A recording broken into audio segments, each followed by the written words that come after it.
नमस्कार, आपका स्वागत है आज की बात में। पार्लियामेंट में कल महिला आरक्षण से जुड़ा संविधान संशोधन बिल आने वाला है, लेकिन इस पर सियासत आज से ही शुरू हो गई। पूरा विपक्ष इसके खिलाफ लामबंद हो गया है।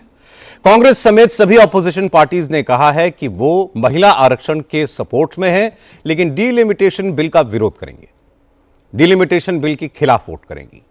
सरकार का दावा है कि जो संविधान संशोधन बिल लाया जा रहा है वो 2029 के लोकसभा चुनाव में महिला आरक्षण लागू करने का रास्ता साफ करेगा। लेकिन विपक्ष का कहना है कि महिला आरक्षण सिर्फ दिखावा है। सरकार का इरादा सेंसस के ताजा आंकड़ों के बिना ही डीलिमिटेशन कराना है, जिससे बीजेपी और उसके साथी दलों को फायदा हो। डीएमके, कांग्रेस और लेफ्ट पार्टीज का इल्जाम है कि बीजेपी संविधान संशोधन के जरिए दक्षिण भारत की सियासी ताकत को खत्म करना चाहती है। अगर जनसंख्या के आधार पर सीटों का बंटवारा हुआ तो नॉर्थ इंडिया के राज्यों की सीटें बढ़ जाएंगी, नॉर्थ ईस्ट और दक्षिण के राज्यों की सीटें घटेंगी, और यह बर्दाश्त नहीं किया जाएगा। एमके स्टालिन ने तमिलनाडु के लोगों से सड़क पर आने को कहा है। स्टालिन ने कहा है कि बीजेपी देश में राज्यों के बीच लड़ाई करवाना चाहती है।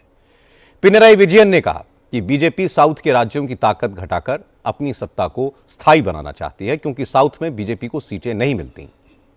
लेकिन सरकार का कहना है कि विपक्ष सिर्फ भ्रम फैला रहा है। संसद में चर्चा के दौरान सरकार सारी कंफ्यूजन दूर करेगी, लेकिन सवाल यह है कि अगर सब कुछ क्लियर है तो फिर विपक्ष में नाराजगी क्यों है? क्या विपक्ष डीलिमिटेशन का बहाना बनाकर महिला आरक्षण को रोकना चाहता है, या सरकार महिला आरक्षण की बात करके डीलिमिटेशन के झगड़े से बचना चाहती है? इस पर बात करेंगे आज की बात में। सबसे पहले आपको बताते हैं कि कल संसद में सरकार कौन कौन से बिल रखेगी और विपक्ष को इन पर क्या एतराज है। 2029 में महिला आरक्षण लागू करने के लिए संसद की विशेष बैठक कल से शुरू होने जा रही है, लेकिन सरकार और विपक्ष के बीच तलवारें आज ही खिंच गई।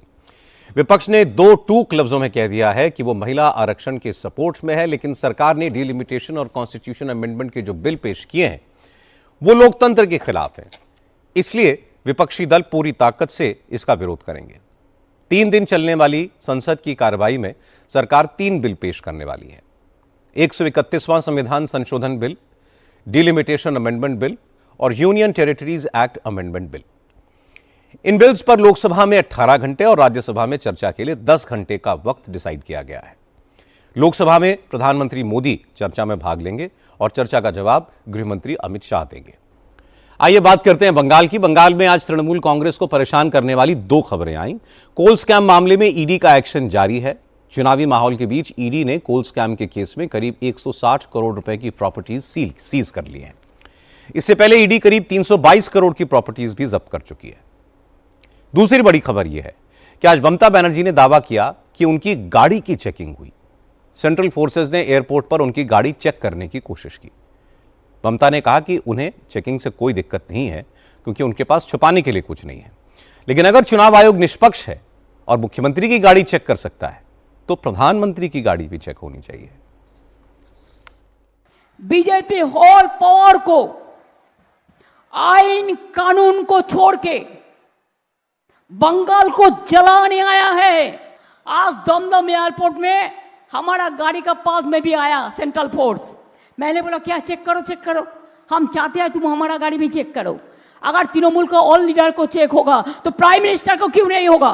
क्यों सीएपीएफ का गाड़ी चेक नहीं होगा? क्यों होम मिनिस्टर का गाड़ी चेक नहीं होगा? क्यों बीजेपी का गाड़ी चेक नहीं होगा? खाली तृणमूल को होगा। ऐसा ही इलेक्शन चलेगा? क्या चल रहा है देश में? आइए अब बात बिहार की करते हैं। बिहार में नई सरकार का गठन हो गया है। बिहार में पहली बार बीजेपी का मुख्यमंत्री बन गया है। सम्राट चौधरी ने आज बिहार के चीफ मिनिस्टर के तौर पर शपथ भी ले ली।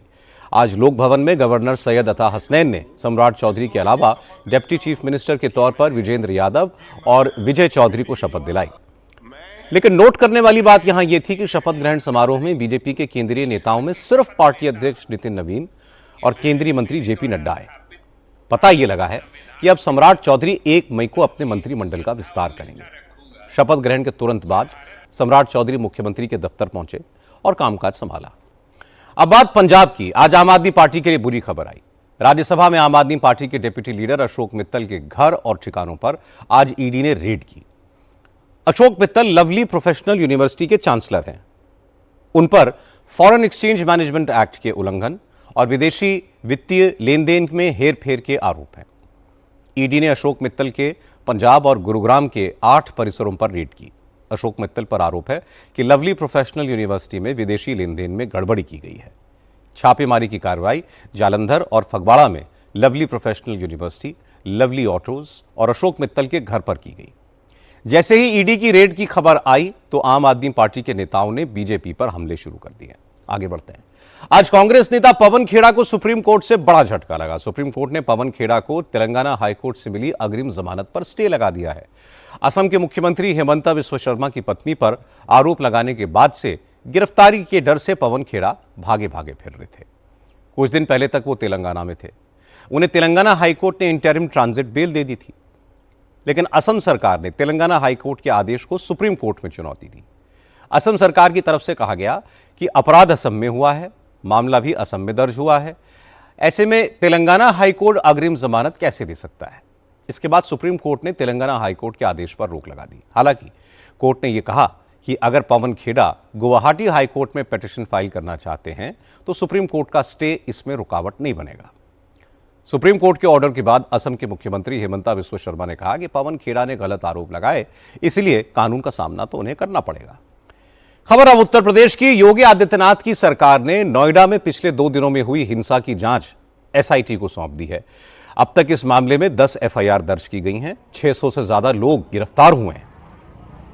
आरजेडी की 2 प्रवक्ता प्रियंका भारती और कंचना यादव के साथ साथ कांग्रेस के 2 नेताओं के खिलाफ भी केस दर्ज किए गए। प्रियंका भारती और कंचना यादव पर फेक वीडियोज शेयर करने, गलत जानकारी देकर लोगों को भड़काने का आरोप है। कांग्रेस से जुड़ी अनुश्री तिवारी और मीर इल्यासी ने पुलिस की गोली से 14 लोगों की मौत की अफवाह फैला दी। पुलिस अब इन लोगों के खिलाफ जांच कर रही है। नोएडा की पुलिस कमिश्नर लक्ष्मी सिंह ने बताया कि जांच के दौरान पुलिस को कई ऐसे प्रमाण मिले हैं जिनसे पता लगा है कि नोएडा में मजदूरों को हिंसा के लिए उकसाया गया था। व्हाट्सएप ग्रुप्स बनाए गए थे, कई सोशल मीडिया हैंडल्स क्रिएट करके अफवाहें फैलाई गई थी। नोएडा में हिंसा और आगजनी करने वालों में ऐसे लोग भी शामिल थे जो दूसरे राज्यों के हैं, नोएडा की कंपनियों में काम भी नहीं करते। कुछ ऐसे लोगों की पहचान भी की हो चुकी है जो हिंसा से कुछ दिन पहले ही नोएडा आए थे, कोई फैक्ट्री ज्वाइन की और हिंसा में शामिल हो गए। पुलिस कमिश्नर ने आज साफ साफ कहा कि नोएडा में जो कुछ हुआ वो अचानक नहीं हुआ था, इसकी प्लानिंग की गई थी। ईरान और अमेरिका के बीच युद्ध के परमानेंट सोल्यूशन के लिए अगले दौर की बातचीत इसी हफ्ते हो सकती है। इसका संकेत खुद अमेरिका के राष्ट्रपति डोनाल्ड ट्रंप ने दिया। अमेरिका का ऑफर लेकर पाकिस्तान के army chief Asim Munir Iran पहुंचे हैं। एयरपोर्ट पर ईरान के फॉरेन मिनिस्टर अब्बास अरागची ने आसिम मुनीर का स्वागत किया। पिछले हफ्ते इस्लामाबाद में जब ईरान और अमेरिका के बीच बात हुई थी तो भी आसिम मुनीर अमेरिका और ईरान के बीच मैसेंजर बना हुआ था। अमेरिकी मीडिया के मुताबिक आसिम मुनीर अब अमेरिका का लेटेस्ट ऑफर लेकर ईरान पहुंचा है।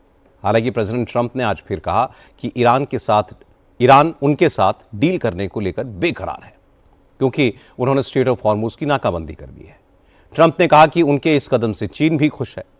उसने ईरान को हथियार सप्लाई न करने का वादा भी किया है। हालांकि मरीन ट्रैफिक ट्रैकर्स के डेटा के मुताबिक अमेरिका की इस नाकेबंदी के बावजूद पिछले 24 घंटों के दौरान हॉर्मुज के रास्ते चीन, पाकिस्तान और ईरान के भी 20 टैंकर्स पास हुए हैं। लेकिन फॉक्स न्यूज को दिए एक इंटरव्यू में प्रेसिडेंट ट्रंप ने कहा कि उनकी नजर में ईरान के साथ युद्ध का दी एंड हो चुका है, बस फाइनल डील बाकी है।